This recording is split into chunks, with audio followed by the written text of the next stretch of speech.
Hello friends, வணக்கம். இன்றைக்கி coconut ஃப்ளவரில் bread எப்படி செய்கிறதுன்னு பார்ப்போம். இது வந்து கீட்டோ அண்ட் பாலியோ டயட்டில், லோ கார்ப் டயட்டில் இருக்கிறவங்களுக்கு இது ரொம்ப கரெக்டான ரெசிபி.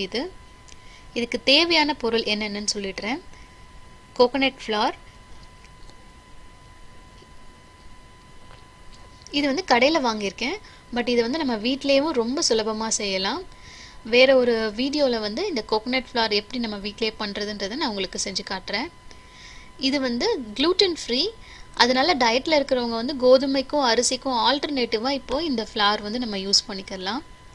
கேலரிஸ் ரொம்ப கம்மி, கார்போஹைட்ரேட்ஸ் 2 டேபிள் ஸ்பூனில் வந்து ஒரு லெஸ் தென் 10 கிராம்ஸ் தான் இருக்கும். ரெண்டாவது சிலியம் ஹஸ்க். சிலியம் ஹஸ்க் அப்படின்றது வந்து ஒரு செடியோட விதையிலிருந்து எடுக்கிற ஒரு பகுதி தான் இந்த சிலியம் ஹஸ்க்கு. இது வந்து தமிழில் வந்து இசக் பால் அப்படின்னு சொல்கிறாங்க. எனக்கும் இதை பற்றி சரியாக தெரியல. இப்போது நான் இந்த ரெசிபி செய்ய ஆரம்பித்ததுக்கப்புறம் தான் இதை பற்றி நான் நிறையா படிச்சுட்ருக்கேன். இதுவும் வேறு ஒரு வீடியோவில் இதை பற்றி நம்ம டீட்டெயில்டாக பார்ப்போம். ஸோ கோகோனட் ஃப்ளவர் ஒரு 1/4 கப், சிலியம் ஹஸ்க் 6 முட்டை, 1/4 கப் பட்டர், அதை வந்து உருக்கி வச்சுக்கோங்க, பேக்கிங் பவுடர், தேவையான உப்பு. இதை எப்படி செய்கிறதுன்னு பார்ப்போம். முதல் ஸ்டெப் வந்து இந்த இசக் போல் விதை அப்படின்ற சிலியம் ஹஸ்க். இது வந்து ஒரு செடியோட விதையிலிருந்து எடுக்கிறதுன்னு நான் சொன்னேன் இல்லையா. இதில் வந்து நார்ச்சத்து அதிகமாக இருக்குது. கரையக்கூடியது, கரையாததுன்னு, சொல்யூபிள், இன்சொல்யூபிள்னு சொல்கிற 2 ஃபைபருமே வந்து இதில் நிறையா இருக்குது. இதை வந்து நம்ம ஒரு கம் மாதிரி யூஸ் பண்ண போகிறோம். இதை போட்டோம் அப்படின்னா தான் அந்த ப்ரெட்டு வந்து உடையாமல் நமக்கு அந்த கரெக்டான ஷேப்க்கு வரும். இது இல்லாதவங்க ஃபஸ்ட்டு எக் வச்சு ட்ரை பண்ணி பாருங்கள், நல்லா தான் இருக்கும் டேஸ்ட்டு. ஆனால் வந்து சீக்கிரமே உடஞ்சிரும் ப்ரெட். ஒரு சாண்ட்விச் மாதிரிலாம் வச்சு சாப்பிட முடியாது.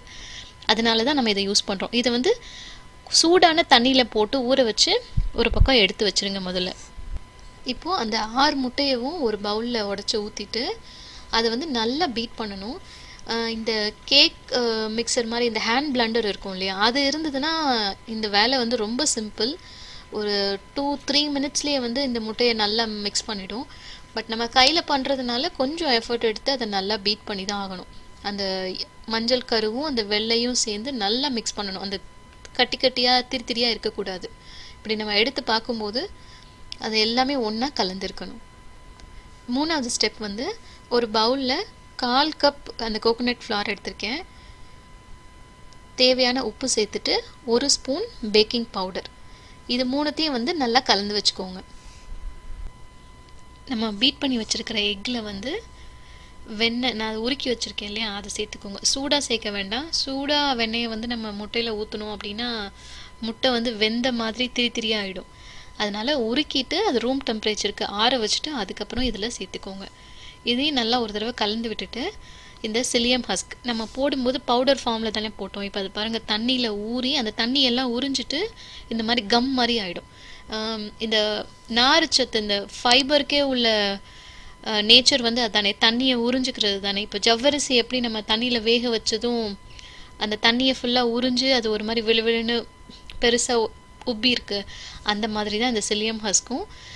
இது வந்து ஹெல்த் ரீசனும் இருக்குது நம்ம சேர்க்கறதுக்கு. இதில் நார்ச்சத்து இருக்கிறதுனால நம்ம வயிற்றுக்கும் நல்லது, நம்ம ஸ்டமக்கை வந்து அப்செட் பண்ணாது. ரெண்டாவது, இந்த ப்ரெட்டு வந்து ஒரு நல்ல ஷேப்க்கு வரணுன்றதுக்காக இதை நம்ம சேர்க்குறோம். இது இல்லைன்னா வந்து சாந்தம் கம்னு ஒன்று விற்கும், அது ஒரு பவுடர் தான். அது வந்து கொஞ்சமாக சேர்த்துக்கலாம். இவ்வளோ சேர்க்க வேண்டியதில்லை, ஒரு 1/2 ஸ்பூன் சேர்த்தா போதும். இப்போ இந்த சிலியம் ஹஸ்க்கை வந்து இந்த முட்டையில் சேர்த்து அடிக்கிறது வந்து ஒரு பெரிய வேலை. ஏன்னா அது வந்து கம்மு மாதிரி இருக்கு இல்லையா. இதை வந்து நம்ம எக்கோட பீட் பண்ணணும். இதுக்கு வந்து ஹேண்ட் பிளண்டர் இருந்துச்சுன்னா அகெயின் ரொம்ப ஈஸி. நீங்கள் ஜஸ்ட் அந்த ஹேண்ட் பிளண்டர் வச்சு ஆன் பண்ணிங்கன்னா ஒரு 2 மினிட்ஸ்லேயே வந்து அதை நல்லா சேர்த்து கலந்து விட்டுரும். நம்ம கையில் பண்ணுறதுன்றதுனால கொஞ்சம் நேரம் எடுக்கும். இந்த மாதிரி முட்டை அடிக்கிற அந்த பீட்டர் வச்சு கூட நம்ம செஞ்சுக்கலாம். இப்போது வந்து எனக்கு இது ஒரு 10 நிமிஷம் ஆயிருக்கு. 10 நிமிஷமும் வந்து எப்படின்னா சாதாரணமாக பீட் பண்ணுறதில்ல, கொஞ்சம் நல்லா ஃபோர்ஸ் கொடுத்து அடியிலேருந்து இப்படி கலந்து விட்டதுனால இப்போ அந்த கம் மாதிரி இருந்த சிலியம் ஹஸ்க் வந்து முட்டையோடு சேர்ந்து நல்லா கலந்துருச்சு. இப்போது இந்த கலந்து வச்சுருக்கிற இந்த முட்டையில் வந்து நம்ம ட்ரை ஐட்டம் வச்சுருந்தோம் இல்லையா, கோகோனட் ஃப்ளவர், உப்பு போட்டு பேக்கிங் பவுடர் போட்டு கலந்து வச்சுருந்தோம். அதை வந்து சேர்த்துக்கலாம். இப்போ வந்து முட்டை உங்களுக்கு நிறையா தெரியுது இல்லை, மாவு கம்மியாக தெரியுது. கோகோனட் ஃப்ளோரோட நேச்சர் வந்து எப்படின்னா தண்ணி நிறையா உறிஞ்சிக்கும், அது மாய்ஸ்சர் வந்து நிறையா அப்சர்வ் பண்ணும். ஸோ இன்னும் கொஞ்சம் நேரத்தில் பார்த்தீங்கன்னா இந்த தண்ணி இந்த முட்டையோட இருக்கிற எல்லா மாய்ஸ்சருமே வந்து அந்த மாவு சேர்த்து கலந்துட்டு ஒரு நல்ல பேட்டர் ஃபார்முக்கு வந்துடும். ஸோ எந்த கட்டியும் இல்லாமல் இதை நல்லா மிக்ஸ் பண்ணிக்கோங்க. இப்போது நம்ம ப்ரெட்டுக்கு தேவையான பேட்டர் வந்து ரெடி ஆகிடுச்சு. இந்த மாதிரி லோஃப் பேன் எடுத்திருக்கேன் நான். கீழே வந்து பேக்கிங் ஷீட், பார்ச்மெண்ட் ஷீட் போட்டிருக்கேன். அது இல்லைனாலும் பரவாயில்ல, நீங்கள் வந்து ஒரு பட்டரோ இல்லைனா எண்ணெயோ வந்து இந்த மாதிரி ஃபுல்லாக ஸ்ப்ரே பண்ணிவிட்டு நல்லா தடவி விட்டுருங்க சைடில் கீழே எல்லாம். அப்போ தான் வந்து நம்ம ப்ரெட்டு வெந்து வரும்போது அடியிலலாம் வந்து பிடிக்காமல் இருக்கும். நீங்கள் இதை அப்படி சாய்ச்சிங்கன்னா ஈஸியாக வந்துடும். நம்ம கலந்து வச்சுருக்கிற அந்த மாவை வந்து இதில் போட்டுக்கலாம். அவன் இல்லாதவங்க வந்து குக்கர்லேயும் பண்ணலாம். ஆக்சுவலாக இன்றைக்கி வந்து நான் அதை ரெக்கார்ட் பண்ணலை. அப்படி உங்களுக்கு வேணும் அப்படின்னா ப்ளீஸ் கீழே வந்து கமெண்ட் பண்ணுங்கள்.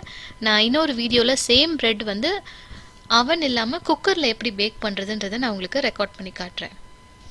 இப்போ நான் அவனை வந்து ஆல்ரெடி 400 டிகிரி ஃபாரன்ஹீட்க்கு வந்து ப்ரீஹீட் பண்ணி வச்சுருக்கேன். இப்போ இந்த பேன் வந்து நான் அது உள்ளே எடுத்து வைக்க போகிறேன். 20 to 30 மினிட்ஸ் ஆகும் என்னோடய அவனுக்கு. ஒவ்வொருத்தரோட அவனை பொறுத்து இருக்குது, அதோட செட்டிங்ஸ் எல்லாமே வந்து மாறும். ஸோ ஃபஸ்ட்டு ஒரு 15 மினிட்ஸ்க்கு ப்ராப்ளம் இல்லை. அதுக்கப்புறம் எவ்ரி ஒரு 5 to 10 மினிட்ஸ் வந்து நீங்கள் அதை செக் பண்ணிகிட்டே இருக்கணும். நீங்கள் ஒரு டூத் பிக் வச்சு அப்பப்போ இப்படி குத்தி பார்த்தீங்கன்னா உள்ளே மாவாக இருக்கா இல்லை வெந்திருக்கா அப்படின்றது தெரியும்.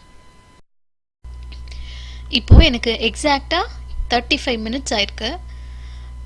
இந்த மாதிரி டூத் பிக் வச்சு இப்படி குத்தி பார்த்தீங்கன்னா இதில் வந்து அந்த மாவு இருக்கக்கூடாது. ஸோ இது வந்து கரெக்டான கன்சிஸ்டன்சி, ப்ரெட் வந்து கரெக்டாக வெந்திருக்குன்னு அர்த்தம். கொஞ்சம் ஆறுனதுக்கப்புறம் இதை நம்ம ஒரு பிளேட்டுக்கு மாற்றிக்கலாம். இப்போ இந்த பார்ச்மெண்ட் பேப்பர் போட்டிருக்கிறதுனால எனக்கு அது அப்படியே எடுத்தனாலே வந்துடும். இல்லை நீங்கள் வெறும் எண்ணெய் மட்டும் ஸ்ப்ரே பண்ணியிருக்கீங்க அப்படின்னா எடுக்கிறதுக்கு முன்னாடி கத்தியை வச்சு இந்த ஓரமெல்லாம் இந்த மாதிரி கட் பண்ண மாதிரி லைட்டாக அதை எடுத்து விட்டுட்டு அதுக்கப்புறமா இப்படி ஒரு பிளேட்டை வந்து மேலே வச்சு இப்படி கவுத்துனீங்கன்னா இப்படி அழகாக வந்துடும்.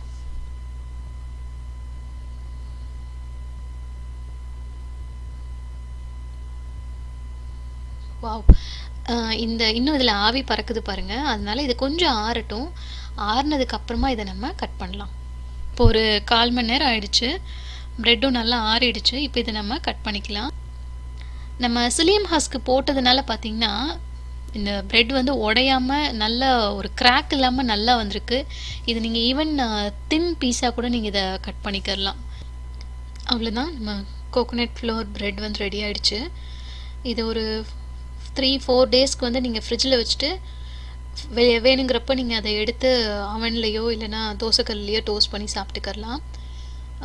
ஒரு ஸ்லைஸில் பார்த்தீங்கன்னா அரவுண்ட் 80 கேலரிஸ் இருக்குது.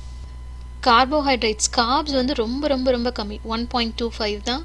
ஸோ ஜஸ்ட் ஒரு ஸ்லைஸ் வித் கொஞ்சம் ஃப்ரூட்ஸ், கர்ட், ஒரு சாலடோடு சாப்பிட்டோம் அப்படின்னா இல்லை ஒரு சூப்போடு சாப்பிட்றதுக்கு ரொம்ப நல்லாயிருக்கும். இதில் வந்து ஒரு 2 விஷயம் மட்டும் உங்களுக்கு நான் சொல்லணும்னு நினைக்கிறேன். வந்து நான் 6 முட்டை போட்டிருக்கேன். ஸோ இந்த ப்ரெட்டில் வந்து லைட்டாக அந்த எக்கோட டேஸ்ட் வந்து தெரியும். உங்களுக்கு அது வேணாம் அப்படின்னா ஒரு முட்டை வேணால் கம்மி பண்ணிக்கோங்க.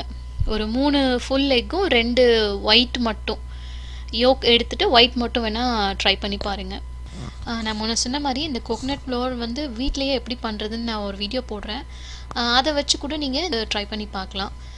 இது மாதிரி நீங்கள் ஜஸ்ட்டு பட்டர் போட்டு டோஸ்ட் பண்ணிக்கோங்க.